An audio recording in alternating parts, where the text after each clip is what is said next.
Le cri résonna comme un coup de tonnerre dans l'appartement étroit du Marais, fracassant le silence fragile de notre cohabitation forcée. Mon poing s'abattit sur la table de la cuisine, en voyant valser les verres qui explosèrent en éclats sur le carrelage ancien, tandis que les mots venimeux que j'avais hurlés à Étienne, mon demi-frère. Ce fantôme de mon passé planait encore, lourd de rancœur accumulée depuis des années. Et puis, dans le chaos de sa chambre où je m'étais rué pour le confronter une dernière fois, ses yeux marrons si profonds qui m'avaient toujours hanté en secret, se posèrent sur moi non plus avec fureur, mais avec une lueur inattendue. Un appel muet qui fit vaciller mon monde entier. Je m'appelle Lucien. 28 ans. Un Parisien pur jus né dans le ventre bruyant de la capitale, avec ses rues pavées et ses odeurs de baguettes fraîches mêlées à l'égout. Fils d'un père absent. Un artiste raté qui avait fui vers les lumières de Montmartre avant même que je sache marcher. Et d'une mère bretonne au cœur tendre mais aux mains calleuses de serveuse. Étienne, lui, 25 ans, était arrivé comme une tornade 5 ans plus tôt. Quand notre père, dans un sursaut de conscience tardive, avait décidé de reconstruire la famille après avoir largué sa seconde femme. Une Italienne flamboyante originaire de Nice. Étienne, avec sa peau olive héritée de cette Méditerranée ensoleillée. Ses cheveux noirs ondulés qui dansaient comme des vagues sur son front. Et ce sourire en coin qui masquait une solitude abyssale où il était le rappel vivant de tout ce que je n'avais pas eu, un frère. Un miroir déformé de moi-même. Et peut-être, dans les recoins les plus sombres de mon âme, quelque chose de plus dangereux. De plus interdit. La dispute avait éclaté pour une broutille. Comme toujours, un loyer impayé. Une bouteille de vin renversée sur le tapis persan que notre père nous avait légué dans son testament bidon. Rédigé sur une nappe de brasserie. Mais sous la surface, c'était un volcan en éruption. Tu n'es qu'un imposteur ici. Lucien. Tu es tout ce que je représente. Admets-le, avait hurlé Étienne. Son accent niçois roulant les guerres comme des cailloux sur la plage de la promenade des Anglais. J'avais riposté, les veines gonflées de rage, et toi? Tu n'es qu'un souvenir que papa a ramassé dans ses regrets. Tu crois que je vais te laisser envahir ma vie comme ça? Les mots étaient des lames, taillant dans la chair de notre lien artificiel, forgé par le hasard d'un sang partagé à moitié. Pourtant, au milieu de ce tumulte, quelque chose avait basculé. Dans sa chambre, au mur tapissé de livres jaunis et de vinyles de Serge Gainsbourg qui traînaient comme des reliques, il avait reculé, dos au lit défait. Et au lieu de frapper en retour, ses lèvres s'étaient entr'ouvertes sur un souffle tremblant. Pourquoi tu me regardes comme ça? Lucien? Comme si tu me détestais. Ou pire. Mon cœur cognait comme un tambour de carnaval dans les rues de la Bastille. Et je m'étais figé. Le souffle court. Les poings encore serrés le long de mon corps. La chambre d'Étienne était un sanctuaire chaotique. Imprégné de son odeur un mélange de tabac blond et de lavande provençale. Vestige de sa mère disparue trop tôt dans un accident de voiture sur l'autoroute du Soleil. La lumière tamisée de la lampe de chevet jetait des ombres longues sur son visage, accentuant la courbe de sa mâchoire. La finesse de ses poignets qui émergeaient des manches de son pull trop grand. J'avais voulu partir. Claquer la porte. Fuir vers les néons clignotants de Pigalle où je noirais ma confusion dans une nuit anonyme. Comme tant de fois avant. Mais mes pieds, ces traîtres, s'étaient enracinés dans le parquet craquant. Parce que tu me rends fou. Étienne. Tu débarques avec ton sourire en coin et tes airs de poète maudit. Et tu retournes tout à l'envers. Notre père est mort. Et toi? Tu fais comme si on pouvait recoller les morceaux avec des câlins et des dîners forcés. Il avait ri. Un rire amer. Cassé. Qui s'était mué en sanglots étouffés. Recoller? Tu parles d'une famille.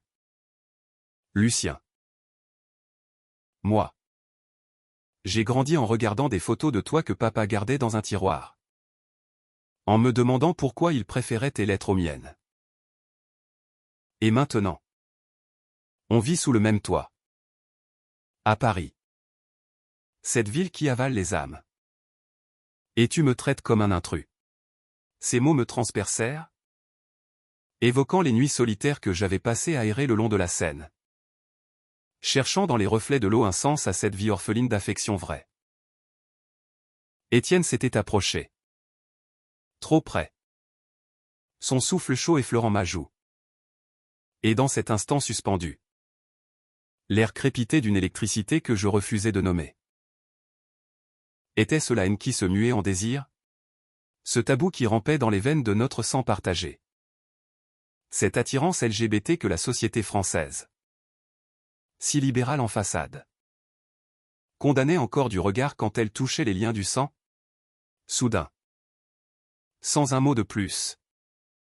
Il avait tendu la main. Effleurant mon bras d'une caresse hésitante. Comme un oiseau effarouché testant l'air. Mon corps réagit avant mon esprit, un frisson remonta le long de ma colonne. Et je saisis son poignet. Non pour le repousser. Mais pour l'attirer plus près. Arrête, murmurai-je. La voix rauque. Mais mes yeux trahissaient le mensonge. Étienne? Ce beau diable de 25 ans avec son corps svelte sculpté par des années de surf sur les vagues niçoises. Leva les yeux vers moi. Et dans leur profondeur. Je vis le reflet de ma propre tourmente, l'amour interdit. La quête d'un foyer dans les bras d'un frère qui n'en était pas vraiment un. La chambre sembla se refermer sur nous. Isolant le monde extérieur les klaxons des taxis sur la rue de Rivoli. Les rires lointains des touristes au café de Flore pour ne laisser que ce battement partagé. Ce secret qui allait nous consumer ou nous sauver. Les heures suivantes furent un tourbillon. Nous nous assîmes sur son lit. Les éclats de verre oubliés dans la cuisine. Et pour la première fois, nous parlâmes vraiment. Pas de cris. Pas d'accusations. Mais des confessions arrachées à la nuit. Étienne raconta sa mère. Cette Italienne aux yeux de feu qui chantait des airs de Verdi en épluchant des artichauts. Et comment sa mort l'avait jeté dans les bras d'un père distant. Un Français errant qui collectionnait les regrets comme des timbres-poste. J'ai toujours su que j'étais différent. Lucien. À Nice. Avec les garçons de la plage. Ses regards volaient sous le soleil brûlant. Mais toi. Tu es le premier qui me voit vraiment. Ces mots planaient. Lourds de vulnérabilité. Et je sentis mon propre secret remonter, ces nuits à Paris où je cherchais dans les bars gays du Marais un écho de ce que je ressentais pour lui. Ce mélange toxique d'admiration fraternelle et de désir charnel. Je lui confiai alors mes propres ombres, la mère bretonne qui avait élevé seule un fils trop sensible. Les amours éphémères avec des artistes éphémères. Et cette peur viscérale de l'intimité. Ancrée dans l'abandon paternel. Quand tu es arrivé. Étienne. J'ai vu en toi tout ce que je haïssais de moi, la faiblesse. La dépendance. Mais c'est plus que ça. C'est toi. Le silence qui suivit fut électrique. Chargé de promesses non dites. Sa main glissa dans la mienne. Et pour la première fois, je ne la retirai pas. Le monde dehors continuait de tourner, la tour Eiffel scintillant au loin comme un phare ironique, mais dans cette chambre, un nouveau chapitre s'ouvrait. Un chemin semé d'épines où l'amour fraternel se teintait de rouge passion. Défiant les lois invisibles de la société. Pourtant, le lendemain matin, la réalité nous rattrapa comme une gifle.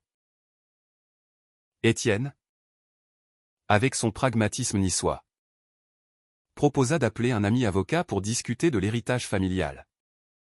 Mais je sentis la panique monter. Et si on en parle à quelqu'un? Si ça sort?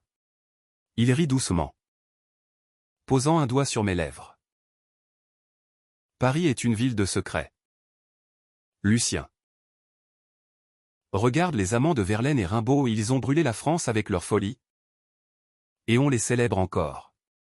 Inspirés par ces poètes maudits, nous décidâmes de nous enfuir pour un week-end. Direction la Provence, là où les chants de lavande murmuraient des vérités oubliées. Mais en chemin, dans le TGV filant à travers les vignobles de Bourgogne, un appel de notre tante, la sœur aînée de notre père. Une bourgeoise guindée de Lyon nous plongea dans l'abîme, elle avait découvert des lettres anciennes. Des aveux de notre père sur ses propres amours cachés. Et pire, elle menaçait de nous déshériter si nous continuions à nous comporter comme des sauvages. La crise éclata à notre arrivée à Avignon. Dans une chambre d'hôte nichée sous les remparts du Palais des Papes. Étienne, les yeux rougis par la fatigue et la peur, me confronta, est-ce que tu regrettes? Lucien? Cette nuit dans ma chambre. C'était une erreur? Mon cœur se serra comme dans un étau. Non. C'est la première chose vraie de ma vie. Nous nous embrassâmes alors. Un baiser fiévreux sous les étoiles provençales. Mélange de sel, des larmes et de vin rosé.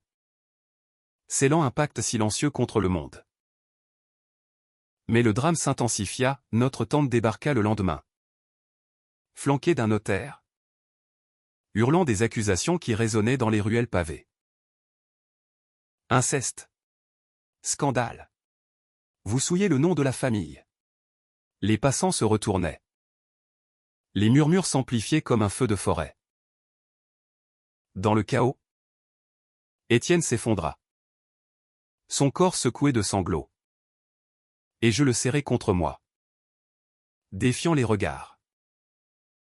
Laissez-nous. Tante. L'amour n'est pas un crime. Même s'il défie vos conventions étriquées. Elle partit. La mine défaite. Mais le mal était fait, les rumeurs se répandirent comme une traînée de poudre sur les réseaux sociaux français. Des articles dans Le Monde titrant sur l'héritage maudit d'une famille parisienne. Nous fûmes traînés dans un tourbillon médiatique. Interviewés par des journalistes avides. Jugés par des commentateurs qui oscillaient entre compassion libérale et hypocrisie puritaine. Étienne, ce fragile poète, sombra dans une dépression. Passant des nuits à fixer le plafond de notre appartement. Murmurant des vers inachevés sur l'amour proscrit. Pour le sauver ou pour nous sauver, je pris une décision radicale, quitter Paris pour un village perdu dans les Alpes de Haute-Provence. Un havre de paix où les chèvres paissaient au son des cloches et où personne ne connaissait nos noms. Là, dans une ferme rénovée par des mains anonymes, nous reconstruisîmes pierre par pierre. Étienne se mit à peindre. Ces toiles éclatant de couleurs vives des amants enlacés sous un ciel azur. Défiant la gravité des normes. Moi, je repris mes études d'histoire de l'art abandonné. Écrivant un essai sur les amours tabous dans la littérature française. De Sade à Gide. Lentement, la tendresse se mua en passion quotidienne, des matins où nos corps s'entremêlaient sous les couvertures de laine. Des soirées où nous cuisinions des ratatouilles en riant des absurdités du monde. Mais le passé n'est jamais loin en France. Terre de mémoire tenace. Un jour, une lettre arriva, notre tante. Rongée par le remords. Avouer ses propres secrets, une liaison lesbienne cachée dans les salons lyonnais des années 70 déléguait tout à nous. Avec une note, l'amour est le seul héritage qui compte. Pardonnez-moi. Ce geste, humble et humain, nous libéra enfin. Étienne et moi, main dans la main, marchâmes jusqu'à un belvédère surplombant les gorges du Verdon. où le vent portait l'écho de nos rires. Après cette dispute. Dans ta chambre. Tout a changé, dis-je. L'embrassant sous le soleil couchant. Pour le meilleur. Et ainsi. Dans ce pays de lumière et d'ombre. Nous apprîmes que l'amour. Même le plus inattendu. Le plus controversé. Porte en lui la graine d'une rédemption profonde. Un témoignage vivant que l'humanité triomphe toujours de ses chaînes. La brume matinale enveloppait les collines provençales comme un voile de soie. Et je regardais Étienne dormir. Sa poitrine se soulevant au rythme paisible d'un rêve que j'espérais doux. Depuis notre fuite. 3 mois s'étaient écoulés. Mais les cicatrices de Paris, ces plaies invisibles gravées par les regards et les mots saignaient encore par intermittence. Ce matin-là. Un oiseau chanta trop fort. Et il s'éveilla en sursaut. Ses yeux marrons cherchant les miens avec cette urgence qui ne le quittait plus. Lucien. J'ai rêvé de la dispute. De ta main sur mon bras. C'était si réel. Je l'attirais contre moi. Sentant la chaleur de sa peau olive contre la mienne. Pâle comme le granit breton de ma mère. C'était réel. Mon amour. Et ça l'est toujours. Notre nouvelle vie dans ce hameau oublié. Baptisé par les locaux et les oubliés du vent. Était un fragile équilibre entre idylle et survie. La ferme. Avec ses murs de pierre sèche et son toit de tuiles rouges patinées par les siècles. Nous avait coûté le peu d'économie que nous avions arraché à l'héritage contesté. Étienne, avec son talent inné pour les couleurs, transformait les tables en ateliers, des toiles géantes où des figures androgynes dansaient sous des cieux tourmentés. Évoquant nos propres luttes. C'est pour nous, disait-il. Les pinceaux tachés de cobalt et d'ocre entre les doigts. Pour montrer que l'amour LGBT n'est pas une anomalie. Mais une explosion de vie. Moi. Je m'occupais du potager. Plantant des tomates heirloom et des herbes aromatiques. Racines dans la terre comme pour ancrer notre amour fugace. Pourtant. La kermesse annuelle du village approchait. Et avec elle. Le risque de l'exposition. Les habitants. Ces Provençaux au parler chantant et aux préjugés enracinés comme les oliviers centenaires. Nous observaient avec une curiosité polie mais acérée. Les 2 Parisiens, murmurait-il au marché. En achetant nos premiers tableaux vendus à prix modeste. Étienne, toujours le plus audacieux, proposa d'exposer. Pourquoi se cacher? Gilles l'a fait. Et il a changé la France. Je tremblais intérieurement. Hanté par les échos de notre tante, scandale. Mais son baiser, ardent et rassurant, balaya mes doutes. Ensemble. Lucien. Toujours. La nuit précédant la kermesse. Une tempête s'abattit. Comme si le ciel lui-même protestait contre notre audace. Le vent hurlait à travers les volets. Et la pluie martelait le toit. Réveillant en nous les fantômes de Paris. Étienne se leva. Nu sous la lueur de la lune filtrant par la fenêtre. Et se mit à peindre frénétiquement. Une toile noire de rage où 2 silhouettes s'étreignaient au milieu d'un ouragan. C'est nous. Contre le monde, alta-t-il. Le corps luisant de sueur. Je le rejoignis. Mes mains sur les siennes. Guidant le pinceau en une danse chaotique. Ce fut notre catharsis, corps et âme mêlés dans la création. Un acte d'amour qui transcenda les mots. Célébrant notre identité queer dans la fureur de la nuit. Au lever du jour. Trempés mais invaincus. Nous emportâmes les toiles à la kermesse. Les stands sentaient la tapenade et le pastis. Les accordéons pleuraient des airs de Mistral gagnant. Quand Étienne dévoila son œuvre maîtresse frère d'ombre et de lumière, un silence tomba. Puis des applaudissements timides. Suivi d'un vieil Olivier qui s'approcha, « C'est beau? Fiston. Ça parle de vérité. » Mais pas tous étaient conquis, un groupe de jeunes fermiers. Visage buriné par le soleil.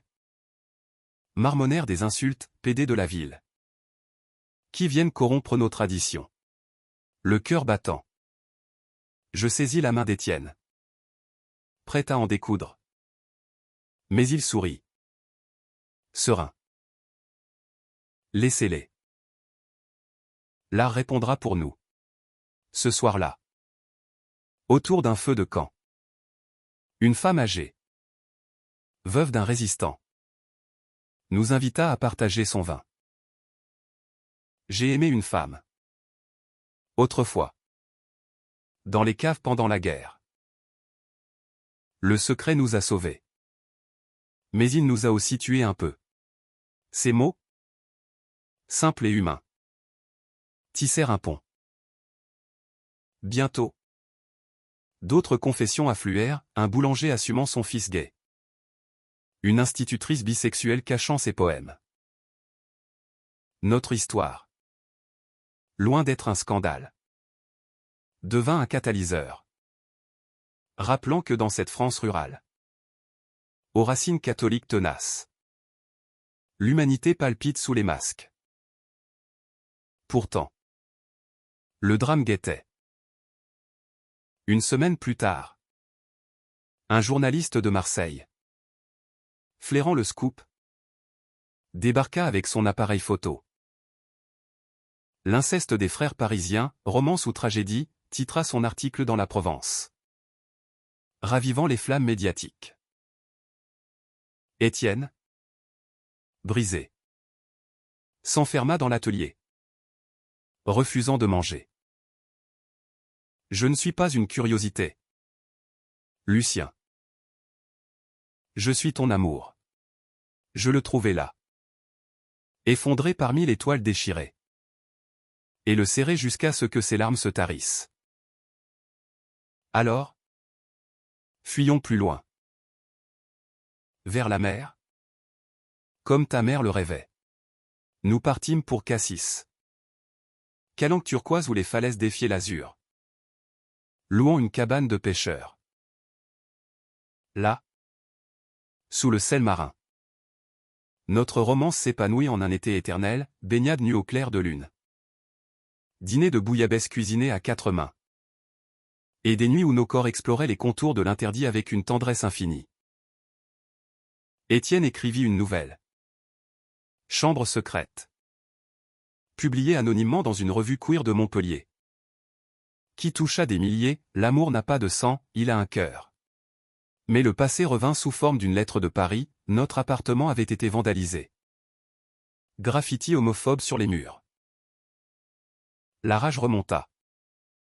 Mais avec elle, une résolution. Rentrons, dis-je. Affrontons-les ensemble. De retour dans le Marais. La ville nous accueillit avec indifférence, Paris oublie vite ses scandales. Nous transformâmes l'appartement en galerie éphémère.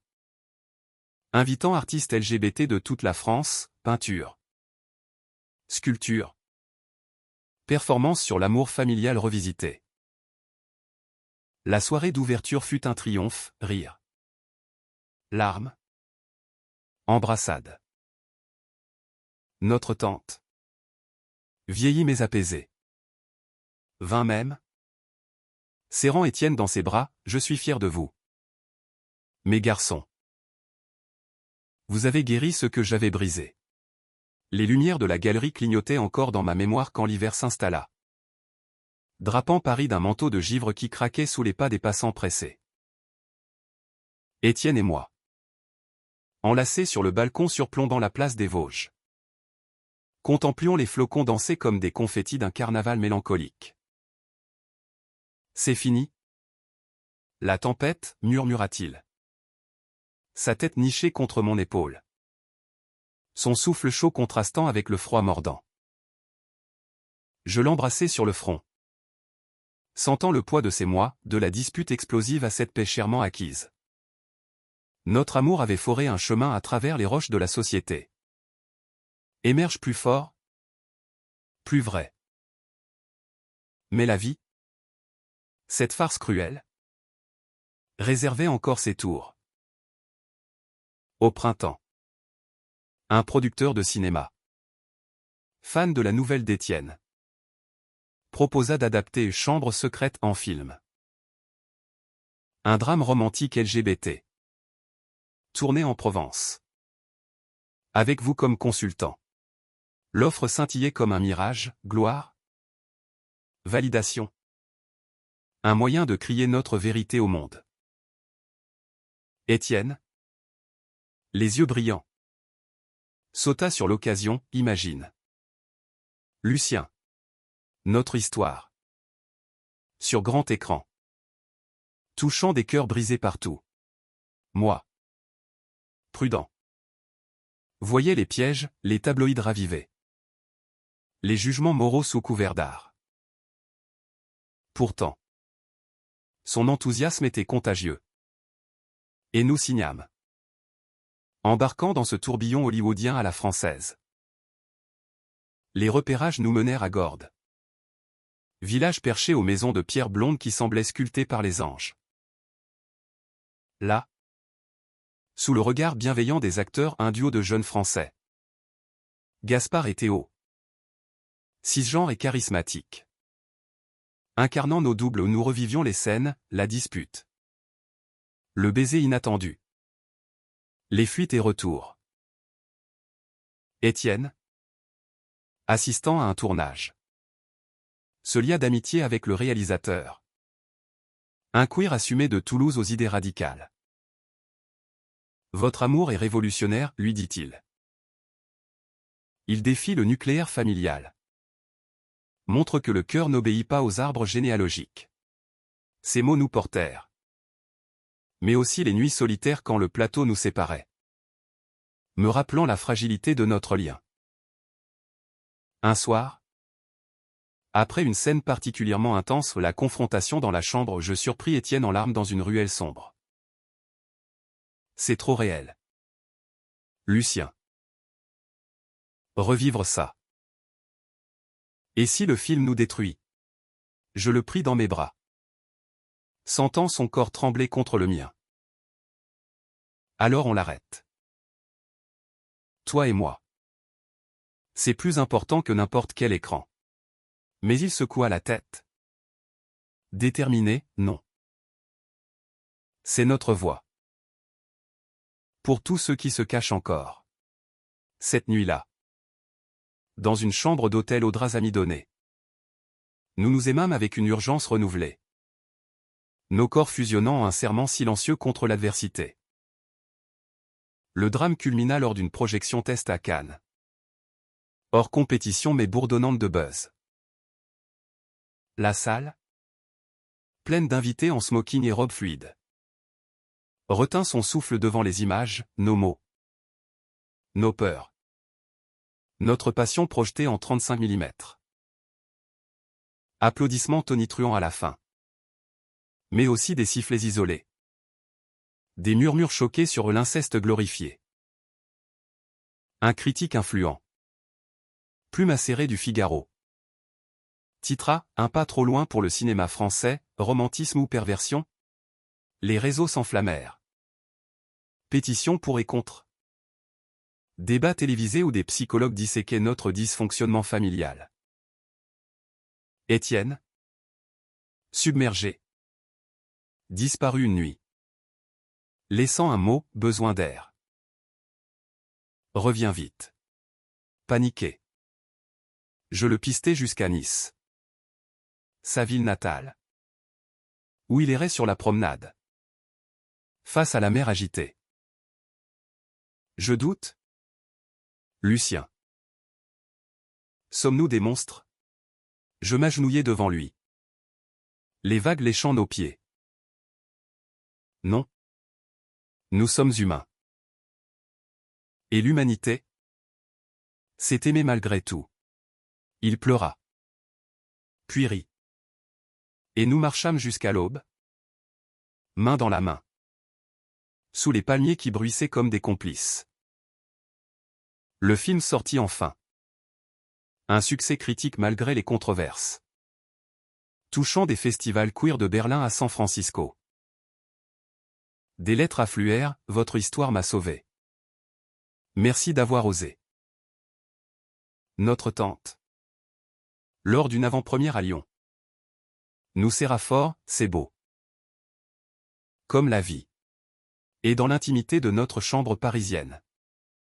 Revenu sanctuaire. Nous célébrâmes un dîner aux chandelles. Du champagne millésimé. Et un amour qui, après tant de tempêtes, fleurissait en sérénité. Pourtant, un nouveau chapitre s'ouvrait, l'adoption. Inspiré par des couples LGBT français luttant pour les droits, nous envisageâmes d'accueillir un enfant. Un geste d'amour élargi. Les démarches furent ardues, entretiens psychologiques, jugements sociétaux, mais notre témoignage, forgé dans le feu, nous porta. Quand le petit Jules, orphelin de 7 ans aux yeux verts comme les miens, entra dans nos vies, ce fut une renaissance. Papa Lucien. Papa Étienne, balbutia Théil. Et nos cœurs fondirent. L'été suivant. Avec Jules trottinant entre nos jambes sur les plages de la Côte d'Azur, je réalisai que le destin, ce farceur, avait transformé notre dispute en miracle. Étienne, tenant notre fils sur ses épaules, riait aux éclats. Ses cheveux noirs fouettés par le Mistral. Regarde-nous. Lucien. De la chambre en pagaille à cette famille. Oui. De ce hook violent était né un roman vivant. Tissé de kiff et de drame. Mais porteur d'une humanité profonde, l'amour transcende les étiquettes. Qu'elles soient fraternelles, queer ou parentales. Mais la vie n'offre pas de fin facile. Un appel d'urgence, notre tante. Malade. Nous à Lyon. Sur son lit d'hôpital. Elle confessa tout, j'ai aimé ta mère. Lucien. Avant ton père. Un amour caché. Comme le vôtre. Ces mots, libérateurs, scellèrent la paix. Elle partit en paix. Les gants non seulement bien, mais pardon. De retour à Paris. Avec Jules endormi. Étienne et moi échangeâmes un regard, prêts pour la suite. Oui. Pour les joies. Les peines. L'amour éternel. Les années s'écoulèrent comme les vins de Bordeaux, affinant notre amour en un nectar rare. Jules grandit. Un mélange de nous deux, cheveux châtains ondulés. Yeux marrons pétillants. Esprit curieux qui posait des questions sur pourquoi papa Étienne et papa Lucien s'aiment comme dans les films. Nous lui racontions des versions édulcorées. Mais il devinait l'essence, l'amour et courage. Un hiver. Une crise, Étienne. Hanté par des doutes artistiques. Douta de notre couple. Et si j'étais un fardeau? Une dispute naquit. Écho de la première. Mais résolu en larmes et embrassades. Voyage en Bretagne. Chez ma mère, vague furieuse. Crêpes salées. Guérison. Printemps en Alsace, vignoble. Château. Un atelier partagé où nous créâmes ensemble. Fusion d'âmes. Été, fondation de Frères de Cœur. Association aidant famille queer. Témoignage. Atelier. Impact national. Automne, mariage symbolique. Tour Eiffel illuminée. Jules portant les alliances. Vœux, après la dispute. L'inattendu, toi. Pour toujours. Hiver final, paix. Avec Jules adolescent. Fier de ses pairs.